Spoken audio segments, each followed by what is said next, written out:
Hello friends, welcome to our YouTube channel इतिहास की दुनिया।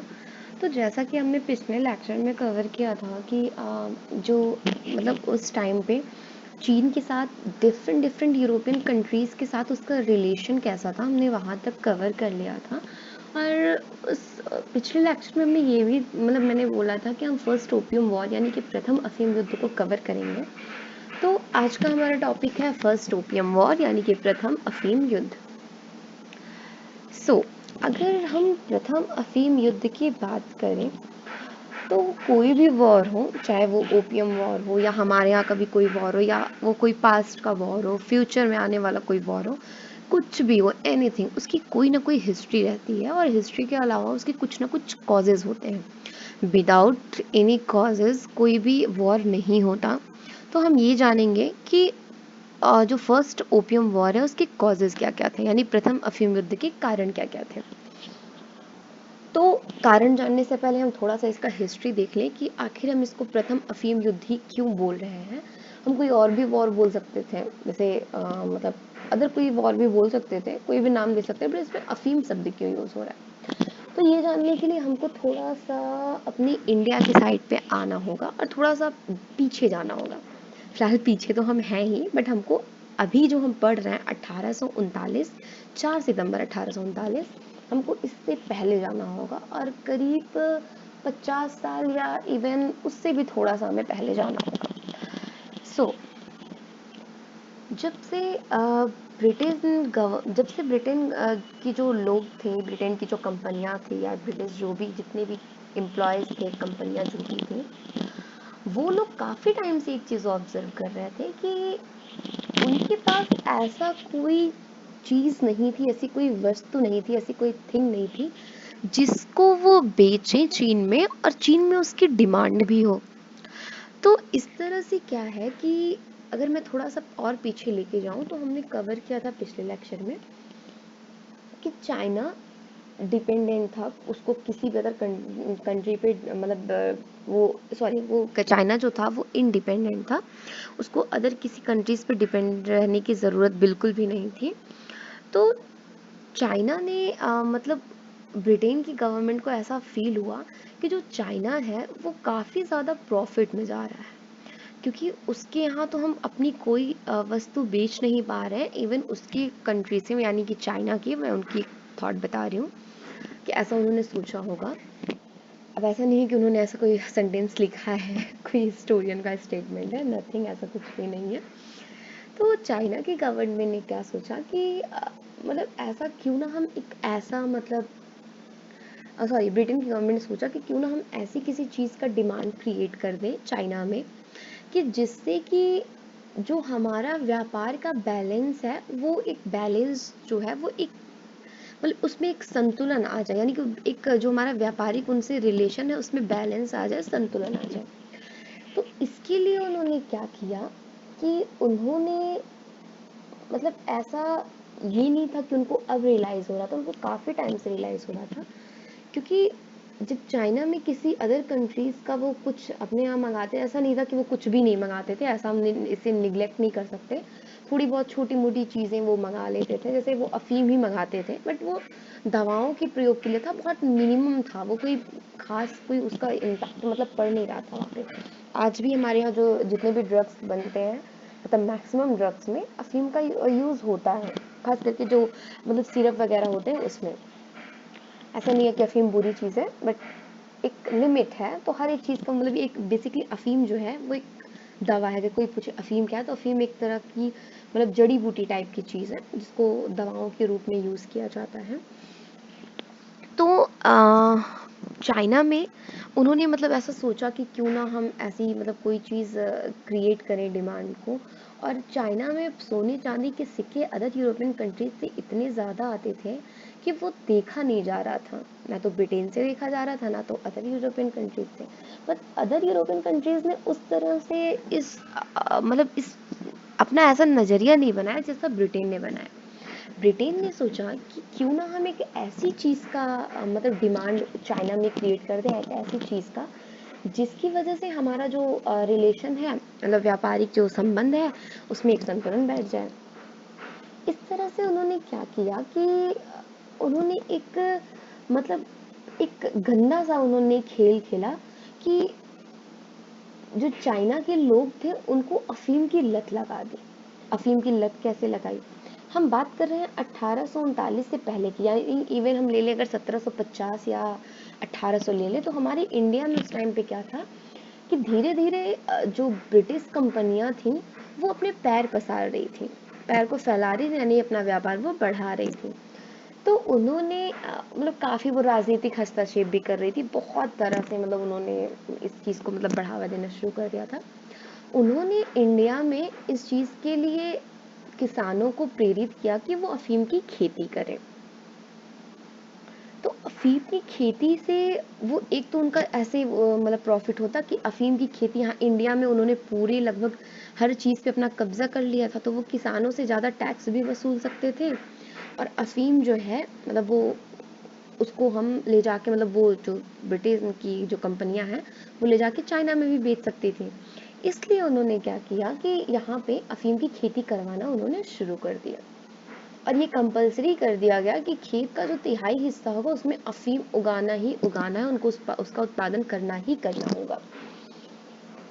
अच्छा, एक दिमाग में एक डाउट होना चाहिए कि उन्होंने इंडिया को ही क्यों चुना। अगर हम एग्जांपल देखें तो अफगानिस्तान भी अफीम के मामले में भाई बहुत अच्छा प्रोडक्शन देता है।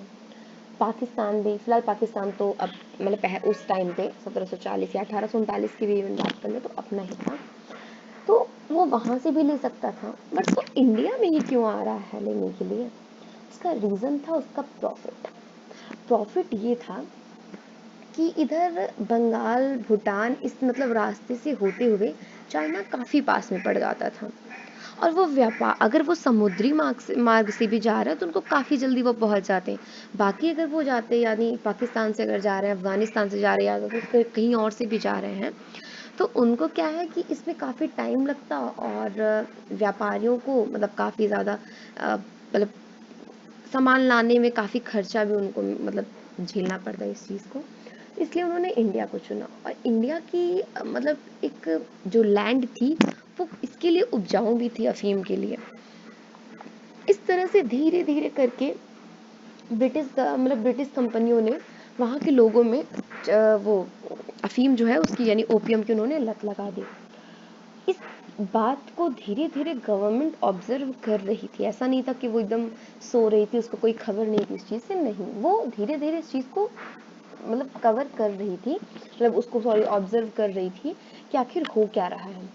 उस चीनी गवर्नमेंट ने कई बार कोशिश भी की कि इस चीज़ को बंद किया जाए, इस चीज़ को ख़त्म किया जाए, बट रिजल्ट उसका कुछ खास निकल नहीं रहा था। रिजल्ट इसलिए नहीं निकल रहा था क्योंकि जो चीन की जो मैक्सिमम पॉपुलेशन थी लगभग वो मतलब एडिक्टेड हो चुकी थी अफीम की। अब कोई एडिक्टेड हो चुका है, उसकी जान पे किसी चीज़ के लिए बन आई है, तो जाहिर सी बात है वो किसी तरह से भी लेगा, बट वो लेगा, वो चोरी से लेगा, चुप्पे लेगा, कुछ भी लेगा, कैसे भी लेगा। और सिर्फ ऐसा नहीं था कि इसमें सिर्फ ब्रिटेन की गवर्नमेंट का ही प्रॉफिट था, यानी ब्रिटिश कंपनियों का ही प्रॉफिट था, नहीं, इसमें जो चाइना के उच्च वर्ग के लोग थे, यानी कि जो व्यापारिक लोग थे, जो व्यापारी थे वहाँ के, वो व्यापारी भी इसमें बहुत ज़्यादा प्रॉफिट कमाते थे। वो चाइना मतलब जो तस्कर व्यापार होता है, इलीगल मतलब जो ये था इलीगल जो वो लोग जो व्यापार करते थे, उसमें वहाँ के व्यापारियों को भी बहुत प्रॉफिट होता था। कई बार गवर्नमेंट ने सोचा कि अच्छा इसको बैन किया जाए, लेकिन क्या होता था कि विद्रोह शुरू हो जाते थे अफीम को लेके, वो चाहे कोई सा भी वर्ग हो वो विद्रोह कर रहा है। किसी भी इंसान को किसी चीज़ की लत लग जाए, बहुत सारे बच्चों को फ़ोन की लत लग जाती है, बिना खाना मतलब खाना खा रहे बिना फ़ोन के वो खाना नहीं खा सकते, उनको किसी भी हाल में फ़ोन खाना मतलब खाना खाते समय उनको फ़ोन चाहिए, तो मतलब चाहिए, किसी भी तरह से चाहिए उनको। इस तरह से लत जो उन लोग को अफ़ीम की लग चुकी थी, यानी उनको अगर अफ़ीम चाहिए तो इसका मतलब है कि उनको चाहिए वो, और किसी भी तरह से उनको लिए वो बुरा है अच्छा है क्या, उनको कुछ किसी भी तरह से कोई सोच समझ नहीं थी।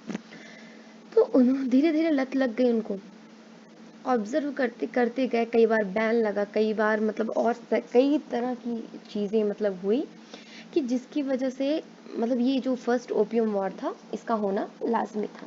तो अब अगर हम इसकी कॉजेज़ की बात करें, हमने हिस्ट्री तो देख ली, ब्रीफ हिस्ट्री की इसकी क्या हिस्ट्री रही जिसकी वजह से ये कॉजेज़ हुआ। वो सॉरी जो ये वॉर का मतलब कॉजेज बना। तो अगर हम बात करें कि इसके कॉजेज क्या थे, तो सबसे पहले जो कॉजेज था वो था तस्कर व्यापार। तस्कर व्यापार ब्रिटिश जो ब्रिटेन थे, ब्रिटेन द्वारा चीन के लोगों को जो अफीम की लत लगा दी गई थी, उसके बाद ब्रिटेन को तो लाभ प्राप्त हो रहा था, लेकिन चीन की जनता नशे में पूरी तरह से लिप्त हो गई। और इस श्रेणी में अधिकारी भी शामिल थे, यानी ऐसा मतलब नहीं था, मैंने पहले ही बताया कि सिर्फ मतलब वहाँ के जो नीचे के लोग थे वही सिर्फ मतलब इसमें शामिल थे, मतलब वो नशे की लत में धुत थे, ऐसा नहीं था। वहाँ के जो अधिकारी लोग भी थे वो भी भ्रष्ट हो चुके थे। यह सब देखते हुए जब 1773 में अफीम का प्रयोग चीन में बहुत ज़्यादा बढ़ गया, उस समय के बाद 1800 में चीनी गवर्नमेंट ने अफीम को पूर्णतः प्रतिबंधित कर दिया और प्रयोग पर और व्यापार पर, यानी अगर उसका कोई यूज़ कर रहा है तो, अगर उसको कोई व्यापार कर रहा है तो दंड का उन्होंने प्रावधान भी लगा दिया था। लेकिन फिर भी चोरी से चीनी जो व्यापारी थे वो अफीम का व्यापार करते थे क्योंकि डिमांड बहुत ज़्यादा थी। 1883 में चीनी अधिकारी, सॉरी 1800 मतलब ये 83 नहीं है, 1783 में है, चीनी अधिकारी द्वारा जांच करने पर पता चला कि इस व्यापार में ब्रिटेन के साथ जो चीनी लोग भी हैं वो भी शामिल थे। ये तो मतलब तस्कर व्यापार है, तस्कर व्यापार इसका पहला कॉज था। दूसरा कॉजेस क्या था कि आर्थिक और वित्तीय जो संकट था वो उत्पन्न हो गया था। अब ये कैसे आर्थिक और वित्तीय संकट कैसे उत्पन्न हो गया, तो तस्कर व्यापार के कारण चीन में वित्तीय संकट पैदा हो गई। बाहर से अफीम आती थी और चीन की चांदी के सिक्के बाहर चले जाते थे, और उस समय जो टैक्सेस का लेन देन होता था वो चांदी के सिक्कों से ही होता था। चीन की जनता दैनिक लेन देन में तांबे के सिक्के यूज करती थी, लेकिन जब उनको कर देना होता था तो वो चांदी के सिक्के देने होते थे। इस प्रकार से तस्कर व्यापार से क्या हुआ कि चांदी का सिक्का बहुत ज़्यादा महंगा हो गया और तांबे के ज़्यादा सिक्के देने होते थे उनको। इससे क्या हुआ कि जो कर देने वाले थे यानी करदाता थे, उनको बहुत ज़्यादा लॉस हुआ। फिर क्या हुआ कि इसका जो नेक्स्ट कॉजेस बना वो था लिन तजेसू के कार्य। अच्छा, ये लिन तजेसू मतलब कौन था? तो अफीम के व्यापार को खत्म करने के लिए लिन तजेसू को 1839 में शाही कमिश्नर बनाया गया और कैंटन भेज दिया गया इनको। इसने कैंटन पहुंचते ही विदेशी व्यापारियों को आदेश दिया कि वे सारी अफीम तुरंत सरकार को सौंप दें, और यह धमकी भी दी कि अगर उन्होंने ऐसा नहीं किया तो उन्हें सजा भी मिलेगी। इस तरह मतलब जो भी थी उसमें लगभग मतलब सारी अफीम लगभग उसमें 20,000 पेटियां थी, उसको उन्होंने मतलब उसने लिन तजेसू ने लिया, उसमें चूना और नमक मिला दिया और नदी में फेंक दिया, और अफीम के विरुद्ध व्यापार के लिए विक्टोरिया जो वहाँ की महारानी थी विक्टोरिया, उनको पत्र भी लिख दिया। ये जो लिन तजेसू था, इसका ये जो कठोर एक तरह से मतलब कार्य हुआ, इससे क्या था कि चीनी गवर्नमेंट एकदम सॉरी जो ब्रिटेन की जो कंपनियां थी और ब्रिटिश गवर्नमेंट थी वो पूरी तरह से खौल गई, क्योंकि उनका बहुत ज़्यादा लॉस हुआ था। 20,000 पेटियों को पानी में डुबो देना उनका बहुत बड़ा लॉस था।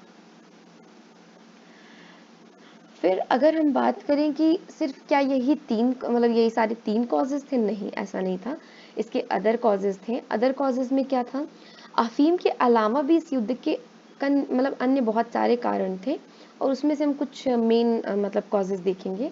पहला था कि ब्रिटेन के साम्राज्य विस्तार की लालसा।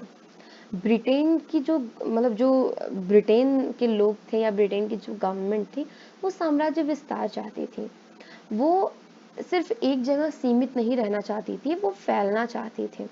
दूसरा था कि कुहांग की नियंत्रित अर्थव्यवस्था की तुलना में विदेशियों की उन्मुक्त व्यापार की इच्छा। जो विदेशी थे वो किसी भी तरह से व्यापार में खुद को सिमेटना नहीं चाहते थे, वो पूरी तरह से फ्री ट्रेड चाहते थे, मुक्त व्यापार। ये भी एक तरह से कॉजेज बना, क्योंकि उनको कोहांग के थ्रू बहुत, मैंने कोहांग पढ़ा दिया है पिछले लेक्चर में, उसको अगर जिसको नहीं पता कोहांग क्या है वो जाके उसको देख सकता है। तो कोहांग से क्या हुआ कि उनको बहुत ज़्यादा कई सारी तरह से उनको परमिशन लेना पड़ रहा था और सारी चीज़ें, तो इस तरह से ये चीज़ें उनको पसंद नहीं आ रही थी। फिर इसके अलावा जो क्या था कि चीन की उच्चता की भावना के मुकाबले ब्रिटेन की समानता और राजनयिक प्रतिनिधित्व की इच्छा।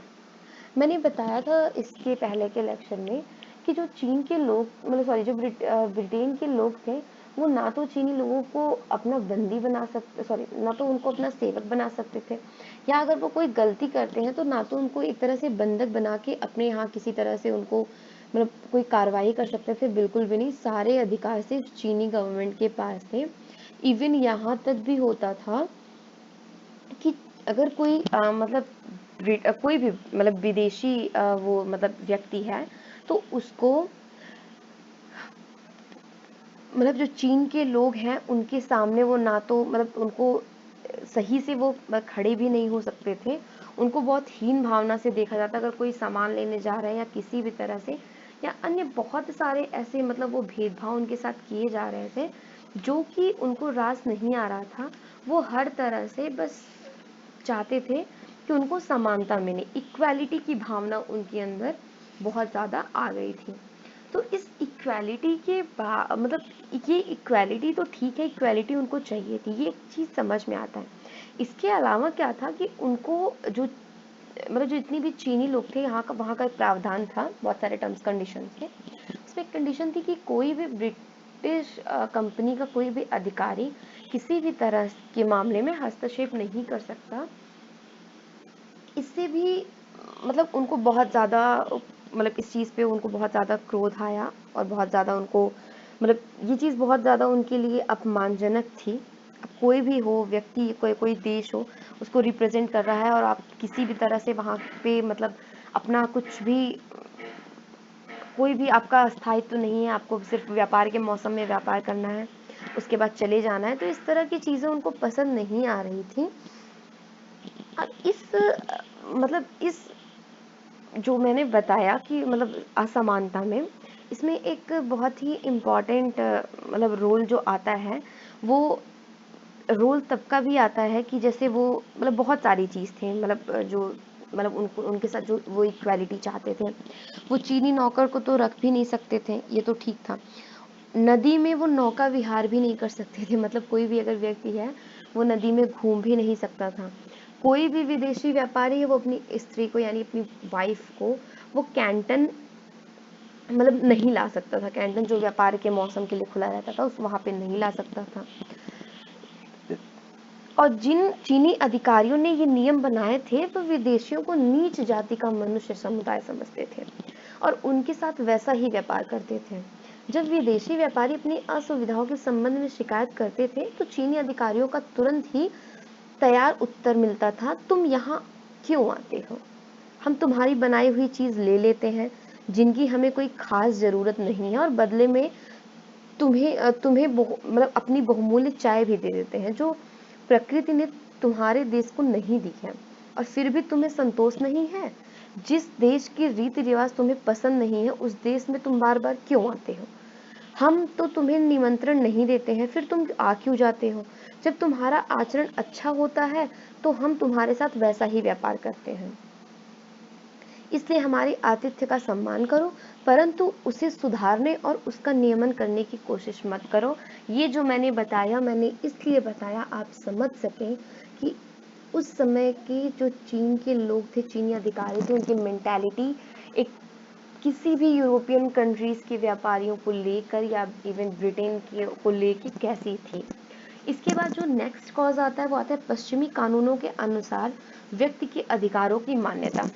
इसमें क्या है कि अगर एक बार मतलब ऐसी घटना घटी कि मतलब जो मतलब एक व्यापारी था, मतलब ब्रिटेन का व्यापारी था वो, उसके हाथों एक चीनी व्यक्ति की हत्या हो गई। इस तरह से क्या हुआ कि जो मतलब उसको चीनी गवर्नमेंट के द्वारा मृत्यु दंड की सजा सुना दी गई, और इवन उसका ये चीज़ मतलब प्रूफ भी नहीं हुआ था कि हत्या उसके द्वारा हुई है, बट उसको सुना दिया गया। तो ब्रिटेन का क्या मानना था कि अगर हमें मतलब अगर हमारे यहाँ का कोई व्यापारी इस तरह का कोई भी गलत वो करता है, आप पकड़ तो सकते हैं उसको, बट पकड़ के आप हमको सौंपेंगे। ये तब था, बाद में तो ये भी खत्म कर दिया गया, उसको पकड़ भी नहीं सकते थे। और फिर कोतो के नियम का पालन। अब ये कोतो का नियम क्या था? कोतो के नियम में क्या था, मैंने बताया ना अभी इक्वालिटी, तो उसमें यही था कि उनके साथ जो असमानता की भावना, तो उसमें क्या है कि जो चीनी लोग थे उनके सामने, या जो चीन के अधिकारी हैं उनके सामने जो ब्रिटिश व्यापारी थे, उनको 3 बार घुटने टेकने होते थे और 9 बार सिर झुकाना होता था। जिसे हमारे यहाँ हाथ जोड़ के प्रणाम किया जाता है, उनके यहाँ का रिवाज था 3 बार भाई घुटने टेको और फिर 9 बार सिर झुकाओ। तो कोतो का ये नियम था, ये पूछा जा सकता है कोतो का नियम क्या था। ये कोतो का नियम था। ये भी उनको पसंद नहीं था कि मतलब कोतो के नियम के थ्रू मतलब इस तरह की चीज़ें उनको किसी भी तरह से रास नहीं आती थी। इवन वो हो या फिर कोई भी हो, किसी को भी इस तरह की चीज़ें रास नहीं आएंगी। फिर हम बात करेंगे मतलब अगर ये तो हमारे मेन कॉजेज़ हो गए। बाकी नेक्स्ट लेक्चर में हम देखेंगे कि कॉजेज़ के अलावा, मतलब ये तो कॉजेज़ हमारा ख़त्म हो गया, उसके बाद फिर हम देखेंगे कि मतलब और भी मतलब इसकी जो मतलब इसमें क्या बाद में होता है, एक संधि होती है नानकिंग की संधि, उसको हम कवर करेंगे। उसके अलावा भी और मैं ये मतलब जो मैं अभी स्लाइड में कर रही हूँ ऊपर नीचे, इसको अगर लिखना होगा तो मैंने इसको ब्रीफ में एक्सप्लेन किया है, अगर लिखना होगा तो मैं थोड़ा कर दे रही हूँ जहाँ तक मैंने पढ़ाया है। ये यहाँ तक नहीं हुआ है, अभी यहाँ तक हुआ है। कल हमारा टॉपिक रहेगा ब्रिटिश सरकार की युद्ध नीति क्या थी। ये मैं एक बार फिर से स्लाइड शुरू कर दे रही हूँ। जितनी भी चीज़ें हैं अगर लिखना होगा हेडिंग वाइज तो लिख सकते हैं।